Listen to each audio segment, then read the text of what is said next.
की सरकार हो तो क्या पार्टी संविधान को पूरे तरीके से बदल सकती है?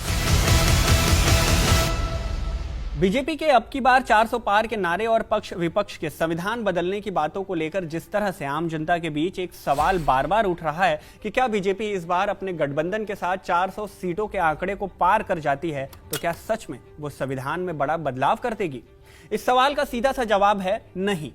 ऐसा करना नामुमकिन तो नहीं, लेकिन हाँ, बेहद और बेहद और बेहद से भी ज्यादा मुश्किल काम है, क्योंकि ऐसा करने के लिए पहले तो बीजेपी को दोनों सदनों में आधे से ज्यादा सीटों पर जीत दर्ज करनी होगी।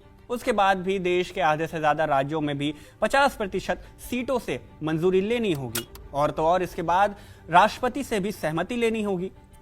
ये सब हो भी गया तो सुप्रीम कोर्ट में अगर उस मुद्दे को उठाया गया तो उसे सुप्रीम कोर्ट से भी मंजूरी मिलनी चाहिए। मतलब ये हुआ कि ये सब इतना आसान नहीं है। साल 1973 में इस मुद्दे से जुड़ा देश का सबसे प्रसिद्ध संवैधानिक केस केशवानंद भारती का केस हुआ, जिस पर 11 जजों की बेंच बैठी और कुछ बेहतरीन जजमेंट्स दिए गए।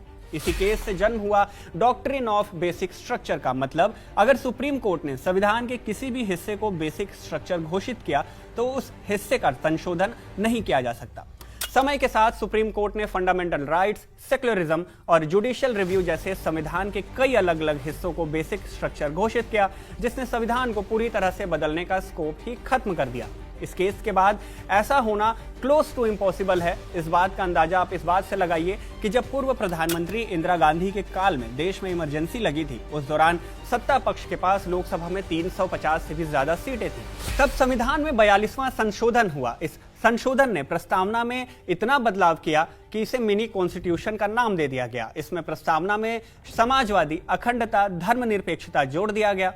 रिपोर्ट्स में बताया गया कि इन संशोधनों में सुप्रीम कोर्ट के जुरिस्डिक्शन यानी अधिकार दायरे को भी कम कर दिया गया था। इतना कम कि सुप्रीम कोर्ट किसी भी संवैधानिक संशोधन के मामले में सुनवाई नहीं कर सकता था।